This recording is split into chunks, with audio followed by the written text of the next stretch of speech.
John Wick.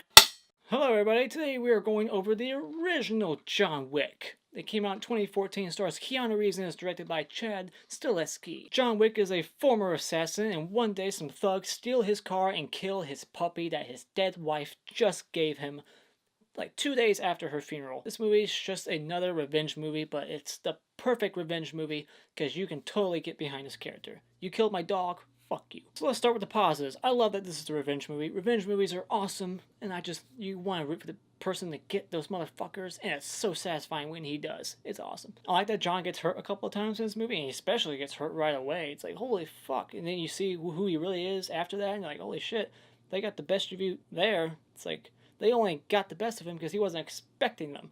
If he was expecting them, this whole franchise never would have happened because he would have killed them immediately. It would have been over. But since he gets hurt, it's like, oh, see, he's not perfect. He's been retired for 5 years, so it makes sense that he's a little rusty. And he even says it a couple times, like, oh, I guess I'm just a little rusty. The opening of this movie shows that he has emotion. He's not just a stone cold killer.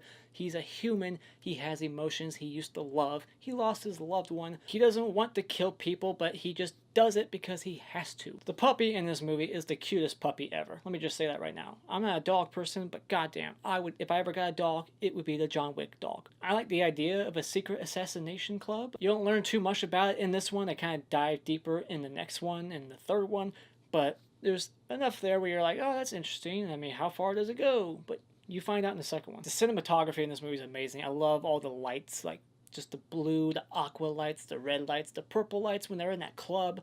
Just the way that whole thing is shot, the score that goes along with it, that techno dubstep soundtrack that goes along with all the fucking action. It's amazing.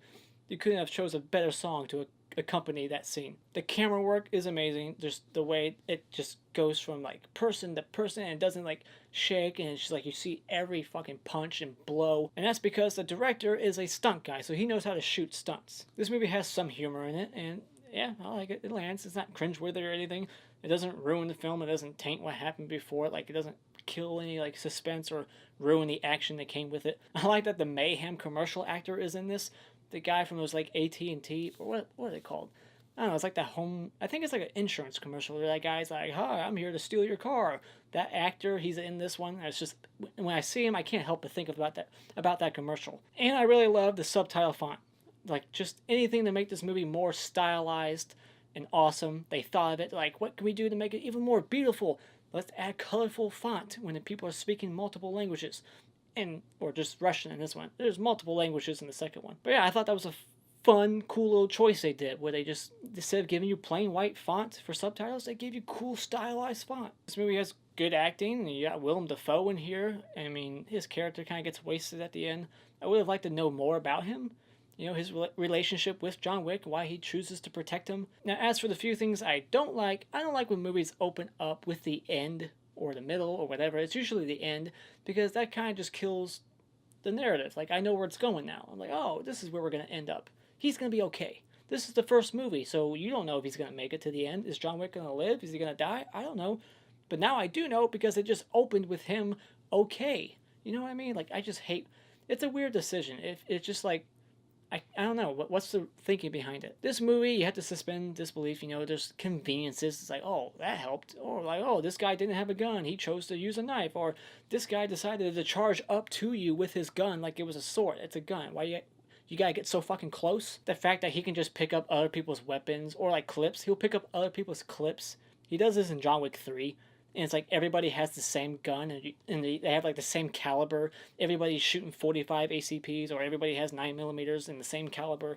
It's like, really, how convenient is that? And if you were like counting bullets, you'd be like, holy shit, he just shot 20 bullets. That's a 15 bullet gun. That's bullshit. The fact that they're shooting in crowds, there's like a club scene and they're like shooting at each other with like 1,000 people around them and the bullets never go through the victims to hit people behind them. That's ridiculous. And the fact that the other people never shot, like, some bystanders had to get shot. So it's ridiculous that no one ever did. I also found it very convenient, once again, that the main bad guy, they knock out John Wick, they hate his guts, they've been trying to kill him this whole fucking movie, and they just tie him up because they want to have a conversation now. About what? About how much you want to kill him? The bad guys, they have stormtrooper aim. It's in all three of these.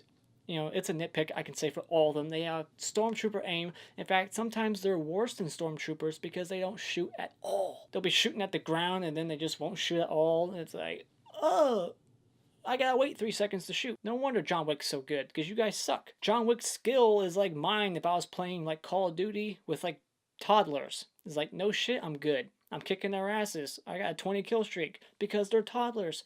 It makes sense.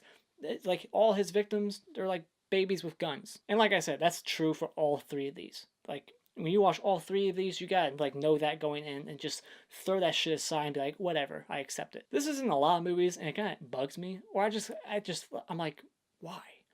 If you can speak multiple languages, why do you switch back and forth? Just choose one. You know, like John Wick, you speak in English and people will like say one sentence in Russian and then the next sentence is English. It's like, well, why did that first one have to be Russian?